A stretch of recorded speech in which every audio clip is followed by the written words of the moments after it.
friends, Alan Lee here with the Handyman Journey YouTube channel, and I'm so excited that you are back for another video. Today we are tackling the awesome topic of writing a business plan for your new handyman business. Whether you're brand new in this industry, just starting out, or you've had a successful handyman business, writing a business plan is very important and you will not regret it. It really helps out in many different ways, and we're going to jump right into that. I have created a template for you guys. A template on exactly how to write a business plan. So down in the description below, there's a link to download this template for completely free. I want you guys to stop this video now and go down and download that template so that we can walk through it together and I can help you guys excel and exceed in your handyman business. So I'll go ahead and wait while you guys download that PDF right now. All right, you guys have downloaded the PDF and welcome to Handyman Business Success. We are gonna jump into it. First off, why do you need a business plan? Business plan is often overlooked by many business owners just because they want to just jump into it. That's kind of the entrepreneurial spirit, is we want to just jump into it full bore without actually setting up a good plan and things like that. But I've been in business for quite a while now, and I wish I would have created a business plan when I first started out in this business so that I had more of a trajectory to go in. I kind of just went for it, and then I kind of created a plan of what am I actually doing here, right? Like 2 or 3 years in, it cost me a lot of money. It probably cost me a few years of growth, but going back and creating a business plan was very influential in me. So a lot of people think that, hey, a business plan is really only if I'm going to get a loan or something like that. But no, it gives you a lot of clarity for the future. That's one huge thing. It's also used for funding. It's used for direction and planning. It's super helpful when it comes to that, and helps you come up with answers to questions of what kind of avenue you should go in your business. Should you buy that new vehicle? Should you not buy that new vehicle? Should you hire this person? Should you not hire this person? There's a lot of key factors that will help you set your business straight and on the right path by creating a business plan. So I want to hop into this, so go ahead and open up your business plan template and we're going to walk through this one by one. First off, I wanted to highlight in this business plan template that you can download below, there is some recommendations that I put in here that are super helpful, things that I wish people would have told me when I first started out. So those will be highlighted in blue ink. So if you see those are recommendations. You can take them if you want, you can leave them, whatever you want to do. They're just my gift to you as some recommendations that I think would help you out. All right, so the first section in your business plan is called the executive summary. And even though this is the very first section, I would recommend filling it out last. Go ahead and leave that section for later down the road because a lot of more things are going to come to you as you fill out different aspects of this template that will help you fill out this executive summary at the end. That would be the best time to fill it out.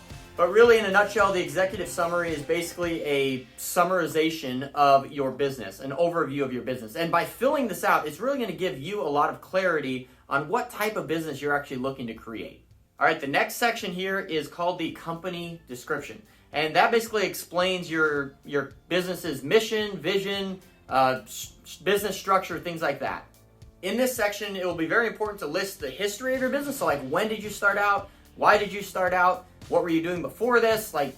Humble roots, right? That's what you really want to get into. And then it also goes into listing your core values. Why are you in business? Why do you think that people want to hire you rather than some other handyman that's in your same town?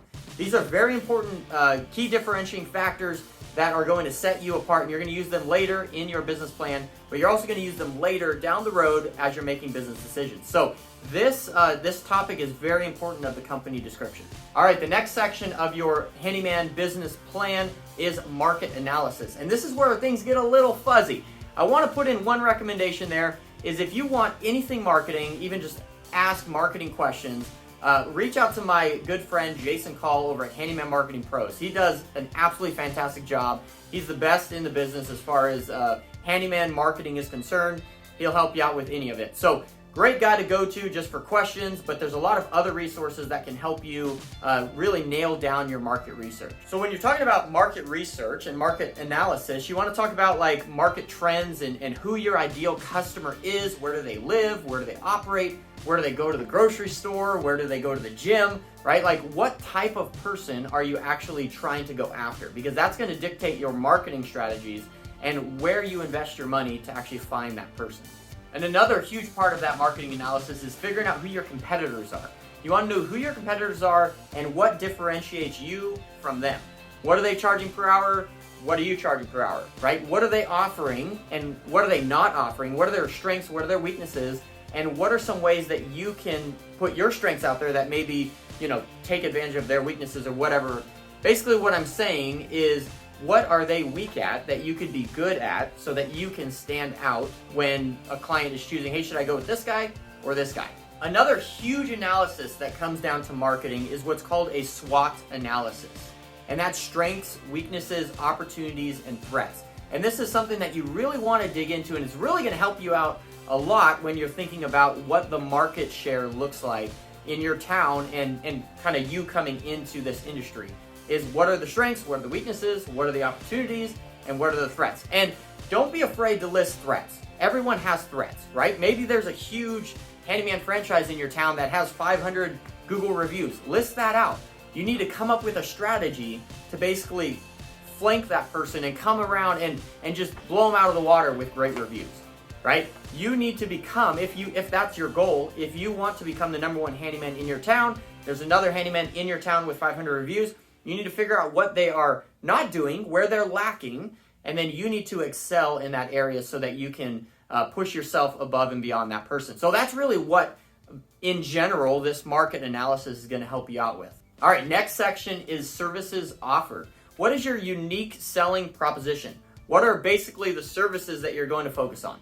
Are you going to be a handyman that does whatever people want whenever they call? You might need to do that when you first start out, but what's your niche? Like, what are you really good at? What are you known for? And what do you excel at? That's really what you need to narrow down. If you can see behind me, I have an old brochure of ours where we have our services and we list out, 4 or 5 different services. Basically what we do is we focus on the small stuff, and we've gotten really good at doing those small items that no contractor will touch and some handyman just kind of throw together. We do these small jobs very professionally, and we are around. So if people need us even 5 years from now, we're here. We got a shop right here in the center of town. They call us up. We're going to come out and we're going to help them out. That's really the key differentiator of our business, is we focus on the small stuff, just a few, small items. That's all we do. We don't really get into big stuff at all. And if there's stuff that's outside of our purview, we don't even touch it. There is stuff that's not listed on this, obviously, because that's just a simple banner. We couldn't put everything on there.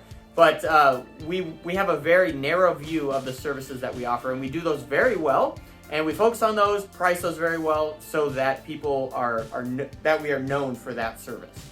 And then another huge thing about all of this is pricing. Pricing is huge. I don't put the recommendation here. I put it down a little bit further when they talk more about finances. But one recommendation I have for pricing is get the book, the Handyman Pricing Handbook. That book is absolutely fantastic. I wrote that book a couple years ago, but it has really helped a lot of handyman business owners really get a grasp on what their expenses are and what their prices need to be, not only to be sustainable in their marketplace, but actually to make a profit as well. So I'd highly recommend that book. It will really help you figure out what your pricing needs to be. And then a few other recommendations that I would have is simply call around to other handyman businesses or plumbing businesses or electricians or general contractors around you, and just get a general idea of what things cost. What are things going for in your general area? The next section is marketing and sales strategies. How are you going to sell to people? How are you going to market to people? And a lot of that analysis that you did a little bit earlier about the SWOT is really going to help you figure that out, right? Are you going to invest money on Yelp? Are you going to invest money on Google? Are you going to invest money in Facebook ads? And by the way, we got a bunch of information about those topics here on our YouTube channel, so subscribe and like this video so that you can get more of that information. But what are you going to do, right? How are you going to sell to your clients? What's the best way to approach your client that you want to target, and what's the best way to sell to those people? That's something that you need to figure out for yourself, because every single business demographic is a little bit different than the next. And then with that, it's also talking about software, right? Like, what CRMs are you going to be using? Are you going to be using Marcate? Are you going to be using Jobber? Are you going to be using Handyman Champion? Like, there's a bunch of different CRMs out there that you need to look into to see what works best for you and what will work best for your clientele. Okay, this is where we get into the expenses and the finances that I would highly recommend that book, the Handyman Pricing Handbook. Getting into the next section of finances and projections and things like that. It can get very tricky very fast, but it's something that you don't want to gloss over. You want to take the time, you want to really nail down the hard stuff while you are fairly new into this. It will save you a lot of money. Take it from me. I remember my first year in business, I met with my accountant and she says, "How much money did you spend this year?" I'm like, "I don't know." She's like, "How much money did you make this year?" I'm like, "I don't know." Like, I didn't keep track of any of that. I didn't have QuickBooks. I didn't keep track of any of that stuff. It was absolutely crazy. And so taxes that year, you don't even want to know. So take it from me, do the hard math right at the beginning, find out what your expenses are, and find out like what things are going to cost. The information's out there, you just need to do the research to find that.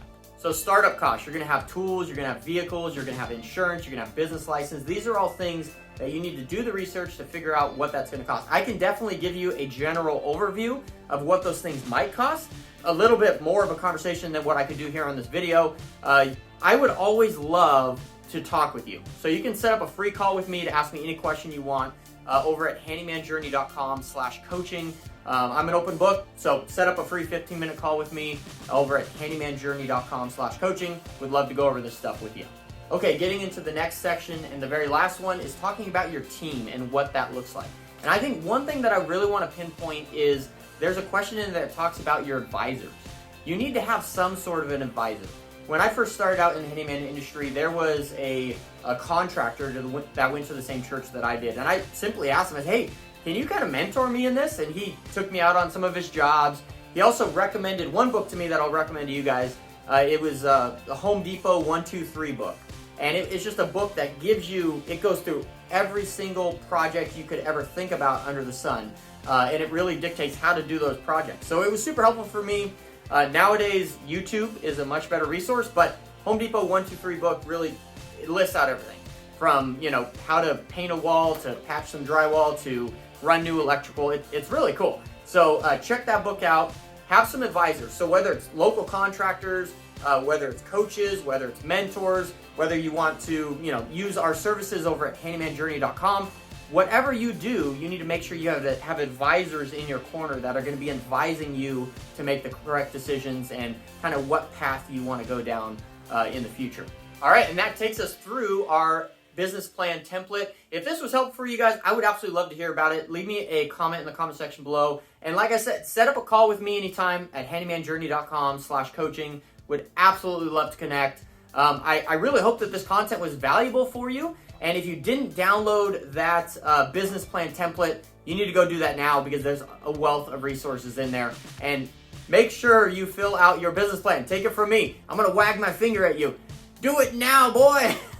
Because if you don't do it now, you're going to regret it down the road. So hope this was helpful, and I will see you guys on the next one. Have a great day, everyone.